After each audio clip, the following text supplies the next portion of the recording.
Today is Groundhog Day, a rather absurd tradition when a large rodent tells us whether there will be 6 more weeks of winter, which of course there will be. Although I did read that Punxsutawney Phil did not see his shadow, which means that spring is supposed to come early, so hooray. And today sort of feels like that's possible. Groundhog Day is also one of my favorite movies. If you haven't seen it, the premise is this. A deeply comical and flawed person wakes up on the same day over and over again, going through the repetition of the same experiences again and again, until he finally learns how to be a genuinely decent person. To get to that point, however, he goes through the various stages of fear, selfishness, manipulation, abusive power, despair, and finally comes to an ability to be in authentic relationship. My favorite part of any movie, like Groundhog Day, is the montage, when the protagonist goes through a rapid series of self-improvements, usually set to Walkin' on Sunshine or some other catchy tune.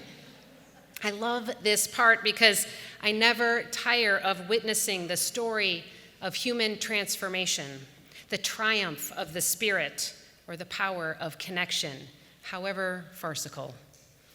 The transformative power of love, even when it's mimed, never gets old. The repeated patterns of the seasonal cycles of life can be both comforting and discouraging. On one hand, each new day, season, and year offers a new opportunity to learn and grow. On the other hand, facing our internal demons over and over can feel like one big hamster wheel of soul struggle without the chance to really get anywhere. Many times I've felt the frustration of encountering the same old internal negative talk that keeps me stuck. There it is again, that critical self-voice, that self-doubt. But rather than going around in circles, the path of transformation can be thought of as an ever-expanding spiral, moving out and beyond our limited individual improvement. Imbolc is the traditional Gaelic festival marking this halfway point of winter, which preceded the festival of the groundhog by about 1,000 years. It is the celebration of the nearness of spring, when we circle back again to the source of power, the sun, returning to our connection to the earth and to each other. Both Imbolc and Groundhog Day are about looking for signs of hope and renewal. For it's right about this time of the winter when we hunger for the sun's comfort and warmth, when that really sets in. Right about now, we can all use some good news. I picked up Reverend Nancy McDonald-Ladd's book, After the Good News, Progressive Faith Beyond Optimism, this past summer after hearing her introduce it at General Assembly in Spokane. General Assembly is our annual gathering of Unitarian Universalists in different places throughout the country. McDonald-Ladd is well known among UU ministers after preaching a barn burner of a sermon at the Sunday morning service of General Assembly in 2016. She preached then about fake fights, about the ways that we, in our congregations, in our movement, and in society at large, create fake fights, just like professional wrestlers. Fake fights that can cause real harm. She says that we can, just like those wrestlers, tap out of fake fights. Tap the mat and say, I'm out. I don't want to have this fight. Let's instead have the real conversation that lies beneath the argument on the surface. The one that we all know is not really about the time of the worship service or how the chairs are arranged or what color we paint the hallway. Her message was a rallying cry to have the real and difficult conversations about what matters most and to be willing to truly be changed by those conversations. It was one of the best sermons that I'd ever heard then or since, and it made me an instant fan. And so I was eager to read her book, and it did not disappoint. Of the book's many insights, I homed in on the exploration of the will to mutuality because I have become convinced that building our capacity to share power is at the heart of making the world whole. This may sound like overly simplified hogwash, but learning how to do that, to build a movement toward shared mutual empowerment, is far from simple or easy, and it may just be the challenge of our lifetimes. McDonald-Ladd begins her book by unpacking the false narrative of human perfectibility and cross-examining the failed utopian societies built on that mythical ideal. She writes, quote, "There were no less than 130 separate attempts to set up utopian communities in the United States during the 19th century. 130 separate efforts to create heaven on earth, each based on different communal assumptions, theological convictions, and degrees of commitment to various social reforms," end quote. One such experimental heaven on earth was New Harmony in Indiana near the author's childhood home. Another, Brook Farm, was founded by Unitarian minister George Ripley in Massachusetts based on transcendentalist principles. These attempts, which always fail, seem to emerge not always but often from some version of a white liberal mindset, the notion that we humans can create a truly egalitarian system of shared power through individual self-improvement. And I'd be right there with them if if every attempt at a utopian society hadn't failed. Perhaps it was due to the failure to reckon with the innate human desire to control others. Perhaps it was a failure to recognize the tension that exists in the human experience between the will to power and the will to mutuality. Maybe it was because while they claimed to be for anyone and everyone, the centering of wealthy white liberals made the invitation inherently exclusive. Maybe it's because it's too hard to get along in a confined space with limited resources. Most likely it's because human perfectibility is a myth, ergo the perfectibility of any society we construct is doomed to fail. The notion of human perfectibility was big in Unitarianism after the Civil War and wasn't much challenged until after World War II, when the human potential for evil was impossible to refute. But in 1886, James Freeman Clark, the Unitarian minister of King's Chapel in Boston, preached about the 5 points of the coming theology, which many churches later adopted as a common statement of belief. Clark's 5 points, which resonated so strongly with 19th century Unitarians, were: we believe in the fatherhood of God, the brotherhood of man, the leadership of Jesus, salvation by character, and the progress of mankind onward and upward forever. The progress of mankind onward and upward forever. Certainly a lofty and worthy goal, however misguided and easily manipulated. You might wonder how we've traveled so far from the decidedly Christian and patriarchal language of these 5 points to our current pluralist and gender-neutral 7 principles, which are not a belief statement, but a covenant of shared aspirations. In short, it was through lots of conversations, democratic process, and a whole bunch of fights. Some of them fake, but most of them really real. And we're still arguing about who we are and how we're going to engage with the injustices among us and in the world. One of the fake fights with very real consequences in our movement right now is about whether white supremacy exists within our system and how to dismantle it. One of the primary ways of avoiding the real work of building the will to mutuality is by refusing to decenter whiteness and to keep those on the margins where they are.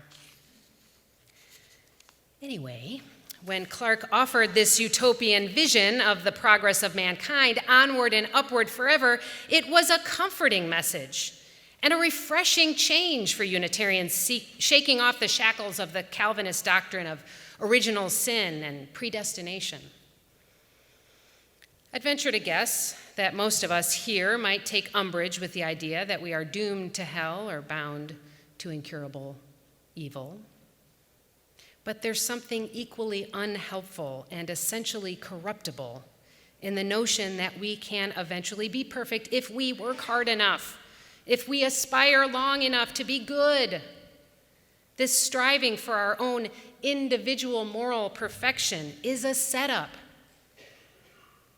And it prevents us from engaging in authentic relationship where the true potential for transformation lives and breathes. Between the alternatives of inevitable moral depravity and the shiny goal of human perfectibility is the uncomfortable and unsettling nuanced truth that inherent in every singular and shared life is the struggle between good and evil, between creative and destructive forces, between love and fear, between the will to power and the will to mutuality. There's something beyond the conquest and power over others. There is the wisdom of knowing that the highest good must be cultivated and tended collectively. In that space between original sin and human perfectibility, we can find a way of genuine cooperation, the way of holding complexity and contradictions, the way of valuing difference over dominance. And it is a way, not a place. We won't ever get there, and we certainly won't stay there, but we can be continually on our way. In 12-step programs, the term higher power takes the place of God to be more inclusive of secular sensibilities and different belief systems. Though AA was founded on a pretty thinly veiled Christian assumption, the program in its many iterations has saved countless lives, people of all faiths, both literally and figuratively. I've heard lots of conceptions of a higher power, from trees to children to Jesus to love. The main point is something to which we can turn our lives over when we know we don't have control. Yet the idea of a higher power leads to the notion that it is something above us, a more perfect being that we can reach up to. What if this power was not so much higher, but wider and deeper? What if a wider power was simply the collective power of the universe, our shared power? What if God wasn't something up there or out there, but in here and everywhere? What if that power wasn't something to reach for, but to tap into, to witness, to appreciate, to marvel at, and flow with? What if that power was something to be in relationship with? To share power, we need to build relationships, and we have to be willing to be in the discomfort, imperfection, and accountability that authentic relationships require. We have to deal with the fact that people are going to tick us off, challenge us, fail us, and that we are going to do the same. Nancy McDonald-Ladd reminds us that we are not going to get this right. She writes, quote, "Underneath the will to mutuality, there is a will to perfection, a will to be personally justified, a will to be effective, and in the end, through all of our carefully calibrated strategies, a will to win at the game that was never meant to be a game at all." End quote. The good, though difficult, news is that we can find hope and build resilience imperfectly together if we let go of our need to win. As we emerge from the dark, reflective time of winter, we open up to the possibilities of renewal and the promise of resilience within, among, and beyond us. Resilience is the opposite of rigid, solitary perfection. It requires flexibility and mutuality. Think willow trees bound by their complex interconnected root systems, able to bend and sway in the wind. How do we develop resilience and grow our capacity to share power? How do we keep reaching out beyond our desire to be perfect, to get it right? How do we embrace the messiness of mutuality? One way is by practicing beloved community in places like this. What better laboratory than this to try and fail and try again to be in relationship toward a common vision of justice, equity, compassion, and peace? Here we can remind each other that we are not going to get it right, but we can and must keep trying imperfectly to be more loving, more nurturing, more empowering of one another, more committed to equity and justice. Together we can lament the suffering that is part of this human experience, accept the fact that we can't fix it, and commit again and again to be in the muck together. We can build our will to mutuality through difficult conversations across difference. We can grow in shared power by stretching beyond what is comfortable and familiar and making connections with those that we might otherwise dismiss. We will not get it right, and we have to keep doing it anyway. This is how to grow resilience. Game designer and researcher Jane McGonigal talks about developing resilience in her TED Talk, the game that can give you 10 extra years of your life. When McGonigal found herself wanting to end her life after a traumatic brain injury, she used her understanding of the power of games to create a life-saving online game called Super Better. The game builds physical, emotional, mental, and social resilience through tiny, achievable tasks with supportive allies. Things like getting up and moving, taking 3 steps, or making fists and raising your arms above your head. Try it.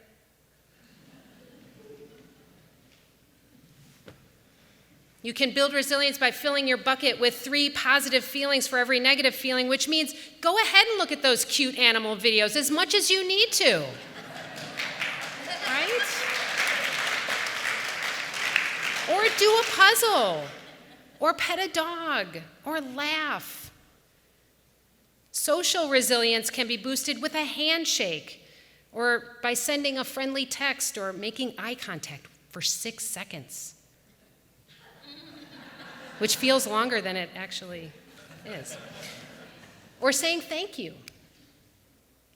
What if we reminded ourselves and each other of these simple ways to boost our resilience every day? What if we had accountability partners to practice building resilience? I'm not plugging this free app, Super Better, but in the interest of research while writing this sermon, I signed up for this app and invited my husband and kids to be my allies. One of the power-ups the app suggests is human tag, making positive contact with another person. So I decided to write a welcome note and bring it to the family that just moved in across the street from me.